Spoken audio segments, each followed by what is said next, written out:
ஹேக்க குடும்பத்தை சார்பாக உங்கள் அனைவரையும் வரவேற்கிறேன்.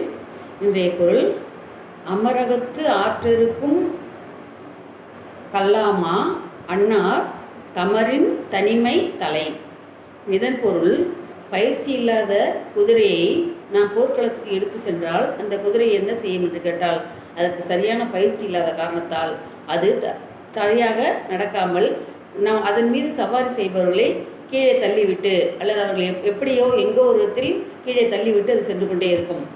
அப்படிப்பட்டது தான் இந்த நட்பு கூட. எப்படிப்பட்ட நட்பு என்று கேட்டால், நாம் ஒருவரோடு கொண்டிருக்கக்கூடிய நட்பு அவர்களை நம்மை தள்ளிவிட்டு செல்லக்கூடிய நட்பாக இருந்தால், நம்ம புறந்தள்ளுகிறார்கள், நம்மளை அவர் ஒதுக்குகிறார்கள் என்று தெரிந்தால், அப்படிப்பட்ட நட்பை விட நாம் தனிமையில் இருப்பதே சிறந்தது. தனிமையில் இருக்கும்போது நண்பர்கள் இருந்தால் நமக்கு நன்றாக இருக்கும், அவர்கள் துணை இருக்கும், அவர்கள் நம்முடைய நிலைமையை தேற்றுவார்கள், போற்றுவார்கள். ஆகையால் நாம் நண்பர்களுடன் சேர்ந்து ஏதாவது மனநிலை சரியில்லை என்று பேசுவோம். ஆனால் இப்படிப்பட்ட நண்பர்கள் நமக்கு தேவையில்லை. எப்படி என்று கேட்டால், போரின் முகத்து செல்கின்ற அந்த குதிரையானது சரியான பயிற்சி இல்லாமல் அந்த பயிற்சி போர்க்களத்தை விட்டே புறந்தள்ளி விட்டு ஓடுகின்ற குதிரையை போன்றவர்கள் இவர்களெல்லாம் பயன் கருதி மட்டும் வருவார்கள், இல்லை என்றால் நம்ம தள்ளிவிட்டு வேறு எங்கேயாவது செல்லிவிடுவார்கள். அப்படிப்பட்டவர்களுடைய நட்பு நமக்கு தேவையில்லை. அதைவிட நாம் தனிமையிலே இருந்து கொள்ள வேண்டும். நட்பே தேவையில்லை.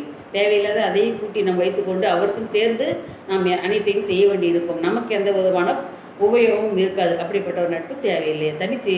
அதை விடுத்து நாம் தனித்து இருப்பதே நமக்கு சால சிறந்தது. அதனால் எந்தவித தொந்தரவும் நமக்கு வராது. நம்முடைய மனம் சற்பழிடும், செயல்படும், நன்றாக சீராகும். அப்படி தான் இருக்க வேண்டும் என்று வள்ளுவர் கூறுகிறார். நாளை சந்திப்போம். நன்றி, வணக்கம்.